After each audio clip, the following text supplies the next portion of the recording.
Before we start the video, I would like to point out one thing. Recently, we hit 50 subscribers on the channel. I cannot thank each of you enough for subscribing and supporting the channel.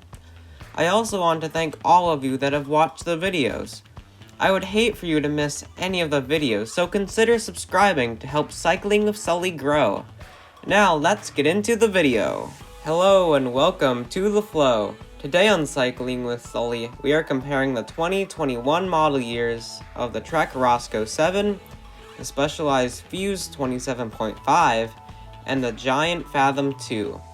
While looking for a trail-worthy mountain bike, made to conquer the single track, smash through roots, fly across flow, and climb like a cat, but doesn't break the budget, the Roscoe, Fuse, and Fathom definitely fit the bill. As all of these bikes are in the $1,200 to $1,300 range, they all have trail-focused 27.5-inch wheels and 120mm to 130mm of travel in the front. The Roscoe, Fuse, and Fathom sound similar, but what are the differences that set them apart? First, we have the Specialized Fuse 27.5. At a price of $1,300, the Specialized Fuse packs in value where it can. Starting from the ground up, the Fuse has 27.5-inch by 2.8-inch tires, creating a large contact patch with the trail, providing endless grip where it's needed.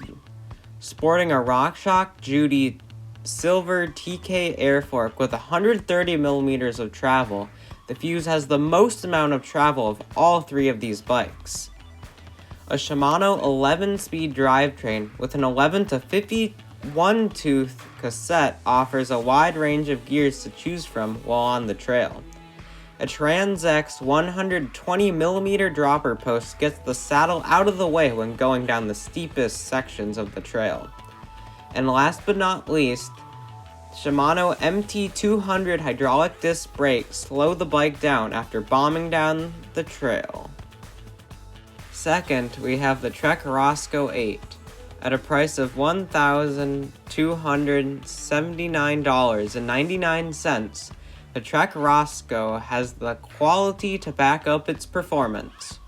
Rolling on 27.5-inch by 2.8-inch Maxxis Recon tires, the grip is limitless while riding on the most demanding of trails. In the front, a RockShox Judy SL air fork with 100mm of travel will soak up most of the impacts you will find while riding. A SRAM SX 12-speed drivetrain paired with an 11 to 50 tooth cassette has the most amount of gears out of any of these bikes. The Roscoe has the same Shimano MT200 brakes as the Fuse, and the same Trans-X dropper posts, but it has 130mm of travel, 1 centimeter more than the Fuse. Third, we have the Giant Fathom 2. At a price of $1,250, the Giant Fathom has the cheapest price of any of these bikes, but only by around $30. The Fathom is equipped with 27.5-inch by 2.6-inch wide Maxxis Ardent race tires. Although these are the narrowest of these tires, they still are pretty wide.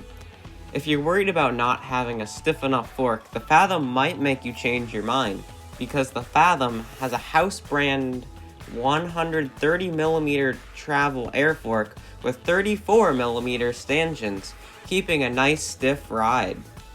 Similar to the Fuse, the Fathom has a Shimano 11-speed drivetrain with an 11 to 51 tooth cassette, offering plenty of gears to climb the steepest trails. When it comes time to go back down, a giant contact dropper post with 150mm of travel will get the seat out of the way. And last but not least, Tektro TKD 143 hydraulic brakes slow the bike down after a long descent. If someone asked me which bike to get, I would tell them to get the Specialized Fuse 27.5 or the Giant Fathom 2. Both of these bikes are so similar in their specs and geometry. I think because these bikes are so similar, it comes down to why I wouldn't choose the Trek Roscoe 7. Although the Roscoe is not a bad option, there are 2 points that lowers it compared to the Fuse and Fathom. First is the fork.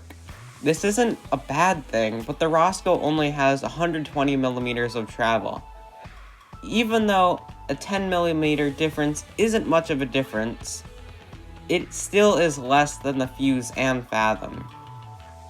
But more importantly is the SRAM SX drivetrain.